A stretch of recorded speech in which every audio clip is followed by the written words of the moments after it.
आपण को स्पष्ट भाव ए सरकार शिक्षा व्यवस्था को लेकिन मानसिकता विषय आपण को बुझेले एवं आगामी समय रे बिजु जनता दलर एथिपाई कार्यपंथा कौन रहिबो आपण को अवगत करेबे। आपण को ए सरकार दोमुहा नीति मु आपण को देखैबा को चाहूची। गोटे पटे परीक्षा पे चर्चा चली एवं आउ गोटे पटे मुख्यमंत्री आसन रे जने गुरुजी बसिचंदी निजको गुरुजी बोली क्लेम करूचंती एवं विकसित भारत एवं विकसित ओडिशार स्वप्न सुनेली स्वप्न देखा जाउची एवं अन्य पटे जो भली भाबरे ओडिशार शिक्षा व्यवस्था रसा तळु को गलानी ता आपण को अछपा ना। जदि विकसित ओडिशार स्वप्न देखा जाउची ताले शिक्षित युवगोष्ठी हेले ही विकसित ओडिशा हेई पारिबो एवं शिक्षित युवगोष्ठी सेतबळे संभव जेतबळे शिक्षा व्यवस्था आगु को बढ़िबो, शिक्षा व्यवस्था डिसिप्लिन हबो। एठी आपण देखिले मु 13टा यूनिवर्सिटी जिबा पूर्वरु ए सरकार आसीतिला ओडिया अस्मितार कथा कहि एवं बिजु जनता दल सरकार पूर्वतन मुख्यमंत्री श्रीयुक्त नवीन पट्टनायक महोदय ओडिया भाषा को लेकिन गोटे स्वप्न तैयारी करथिले से आथिला ओडिया यूनिवर्सिटी।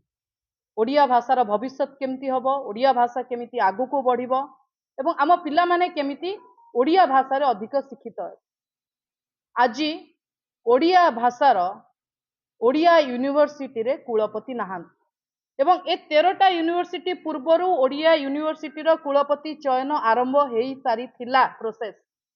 से फाइल एबे काहे मु सरकार को प्रश्न करबा को चाहूची। नोटिफिकेशन बाहरिला एस्पिरेंट माने अप्लाई कले तापरे आगु को प्रोसेस नाही एपटे ना परिवर्तन और रंग परिवर्तन करिदेले कुआडे ओडिया भाषार प्रचार प्रसार विकास हेई जिवो सेटा सरकार स्पष्ट करिवे। द्वितीय कथा जदि 13टा यूनिवर्सिटी जेतबळे एबे चालीची